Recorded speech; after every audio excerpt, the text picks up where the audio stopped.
안녕하십니까. 거꾸로 투자하는 쇼킹 부동산입니다. 청약 대기자들이 분양가에 깜짝 놀란 이유 시작해 보겠습니다.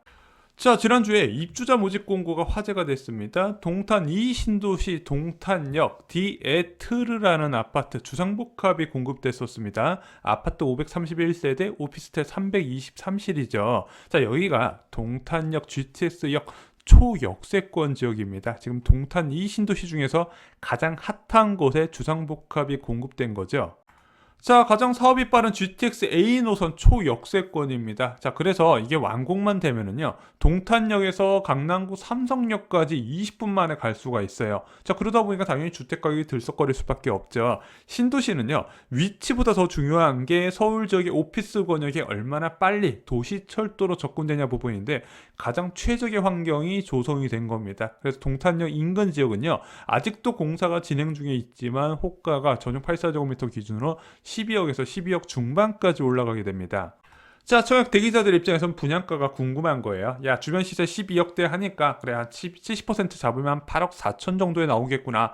혹시 진짜 저렴하게 나와서 주변 시세 60%면 7억대 나오지 않을까? 이런 기대감이 컸었거든요. 솔직히 주변 시세 60%만 책정되어도 세 자릿수 경쟁률 기본일 것 같거든요. 자, 그런데 실제 나온 분양가는 깜짝 놀랄 정도입니다. 주변 시세 37% 수준으로 분양가가 책정됐어요. 분양가격이 4억 4천만 원에 나온 겁니다. 전용 84제곱미터 기준으로. 대형 평수인 102제곱미터 같은 경우는요, 5억 8천만 원 정도가 책정이 된 겁니다. 생각보다 너무 싼 거죠. 이런 분양가 아무도 예상 못했을 겁니다. 자, 저도 처음에 이 입주자 모집 공고 보고 깜짝 놀랐어요. 저뿐만 아니라 청약 대기자들 깜짝 놀랐습니다. 야, 입주자 모집 공고 잘못 썼나? 건축비만 더하고 택지비 빼먹고 적은 거 아닌가? 이런 생각이 들 정도였습니다. 아마 역대 최고 경쟁률 찍을 겁니다. 자, 얼마 전에 고덕 강일 지구 분양가를 생각하면 이상한 일이에요. 제일 풍경제 전용 84제곱미터가 9억 가까이 책정이 됐었죠. 두 달 전에 분양했었던 같은 지구의 아파트 단지에 비해서 1억에서 1억 5천만 원 더 비싸서 고분양가 논란이 있었죠. 전용 101제곱미터 같은 경우는 10억을 찍었어요. 자, 그러다 보니까 야, 공공택지에서 이게 이 분양가가 말이 되냐 이런 비난이 쏟아졌죠. 물론 주변 시세 12억 5천에 비해서 낮은 수준인 경우 하지만 그래도 야, 이거 서민의 주거 안정을 위해서 마련한 공공택지에서 말도 안 되는 분양가다 비난이 솟구쳤는데 지금 동탄 지역에선 정반대 현상이 나타난 겁니다.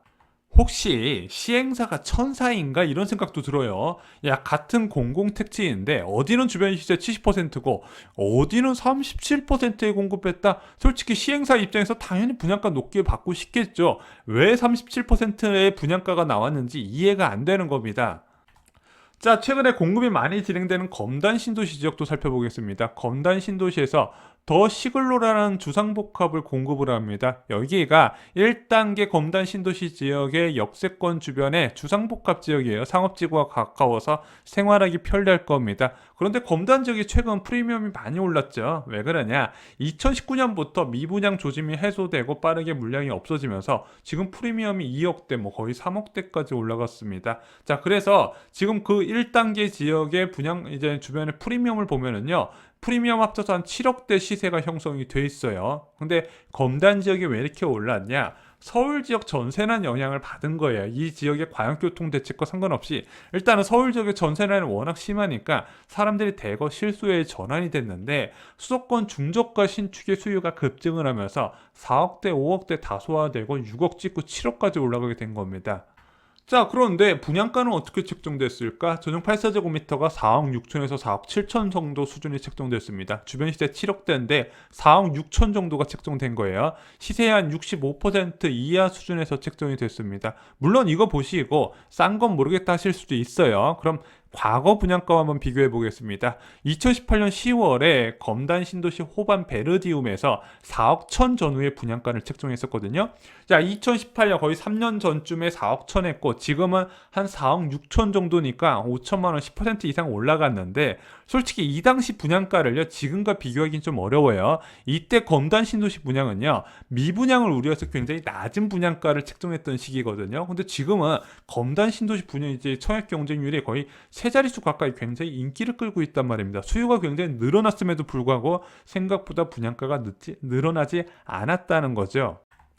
자, 그럼 이제 메인 주제라고 할 수 있는 동탄과 검단 신도시 분양가와 강일 지구의 분양가 차이가 왜 일어났는지 살펴보겠습니다. 일단 얘네들이 적용되는 분양가 기준은요, 똑같은 분양가 상한제 제도입니다. 분양가 상한제 지역이에요. 당연히 공공택지다 보니까. 야, 그럼 분양가격 어떻게 산출하냐? 이제 다 아시죠? 기본형 건축비에다가 가산비 더해주고요. 여기에 택지비를 더해서 일정 부분의 건설사 수익을 내고 분양가격을 책정하게 되어 있습니다. 그런데 건축비는 솔직히 고만고만해요. 왜? 분양가 상한제의 기본형 건축비는요, 국토부에서 매달 고시를 합니다. 자, 그런데 달라지는 건 무엇일까요? 택지비에서 차이가 난다는 겁니다. 자, 그러면은 이 동탄과 검단 신도시 분양가와 강일지구의 분양가, 택지비 산정 방식 차이에 대해서 한번 살펴보겠습니다.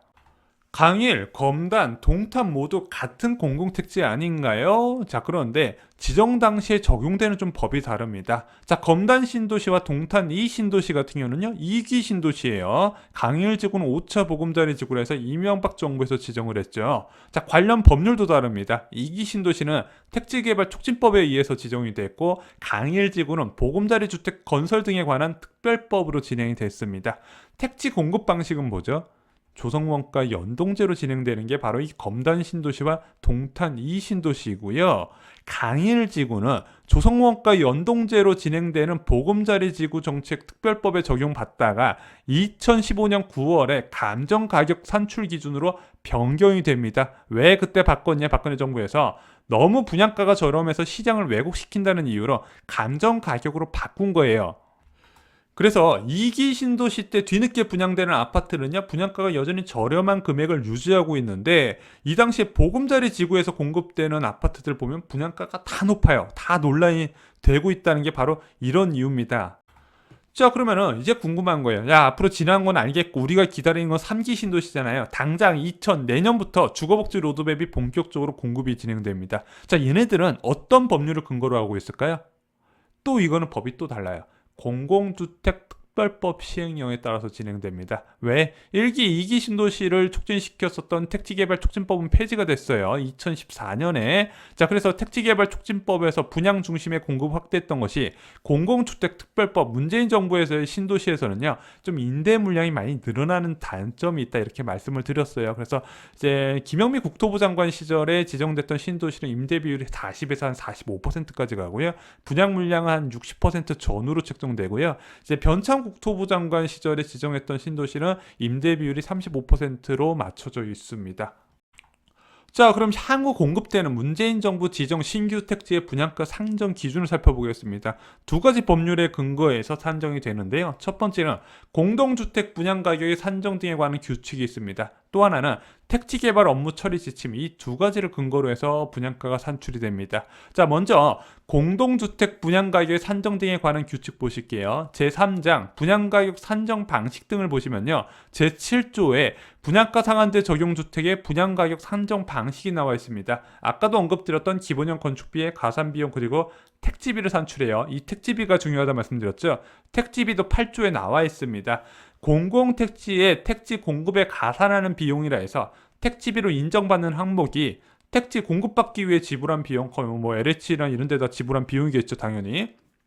또 하나, 각종 공사비나 세금, 공가료, 분양가 심의위원회에서 인정한 택지 관련 경비들이 이 택지비로 인정이 됩니다. 한마디로 주택 공급자, 아파트 분양 건설사들은요, 조성원가 연동에 의해서 이 분양가를 책정받게 돼요. 자, 여기까지는 조성원가 연동제 좋아요. 문제는 택지개발 업무 처리 지침 제4장 택지 공급 제22조를 보시잖아요.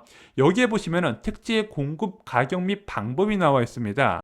자, 여기서 사업시행자가 개발된 택지를 공급하고자 할 경우에는 별표 3에서 정하는 공급가격 기준에 의한다 나와 있죠. 이 경우 조성원가가 감정평가액을 초과하는 경우에 감정평가액으로 공급할 수 있으며, 조성원가가 확정되기 전 공급계약을 체결하는 경우 계약 당사자 간 동의하에 추정 조성 원가를 기준으로 계약할 수 있다. 한마디로 감정평가 금액이 우선시 되어 있습니다. 한마디로 택지 공급 가격 자체가 감정평가 금액을 우선하기 때문에 낮지가 않다는 거예요. 그래서 감정평가 금액으로 택지를 공급하다 보니까 그것을 받은 건설사가 조성 원가로 연동한다 하더라도 이 감정평가 금액이 높게 나와버리면 저분양가가 시행이 안 된다는 거죠. 또한 이 택지 공급을 감정평가한다는 의미는요, 신도시 사업 시행자가 택지 공급을 최대한 미루면서 주변 시세가 높아진 이후에 공급할 우려가 있다는 겁니다. 왜? 그렇게 공급하면 LH가 대박이 난다는 거거든요. 자, 3기 신도시가 얼마나 빨리 택지 공급을 하느냐에 따라서 LH가 부동산 안정에 힘쓰려는지 아니면 토지 가격 부풀려서 한몫 챙기려는지 알 수 있다는 겁니다. 자, 집값 다 올려놓고 택지 분양했던 SH 고덕 강일 지구를 이제 기억을 되살려 볼 필요가 있다는 부분이죠. 자, 정부가 진심으로 부동산 시장을 안정시키고 싶다면 3기 신도시 공급 준비가 끝난다면 택지 공급 늦춰서 돈 벌 생각하지 말고 한꺼번에 물량을 쏟아내길 기원합니다. 신도시 정책으로 집값을 잡는 방법은 여러 신도시에서 동시에 공급하고 동시에 입주시키는 겁니다. 자, 많은 분들이 야, 이거 분양가를 저렴하게 되면 집값이 잡힌다 이렇게 말씀하실 수 있는데, 자, 이번에 동탄 지역의 주변 시세의 37% 분양을 하게 됩니다. 과연 그것이 동탄 지역 집값을 낮출 수가 있을까요? 이게 너무 분양가가 시세가 낮아져서 청약 경쟁이 높아버리면요, 아무리 분양가가 낮다 하더라도 사람들은 야, 저거는 정말 특별한 사람만 분양받을 수 있기 때문에 일반적인 가격이라고 보면 안 된다 이렇게 믿어버립니다. 자, 이렇게 저렴한 분양가가 효과를 받기 위해서는 동시다발적으로 물량이 쏟아지는 게 전제가 돼야 된다는 부분이죠. 낮은 분양가가 효과를 발휘하기 위해서 공급도 같이 증가해야 된다는 부분 꼭 잊지 마시기 바랍니다. 이상으로 쇼킹 부동산 마칩니다. 좋아요, 구독, 공유 꼭 부탁드립니다. 감사합니다.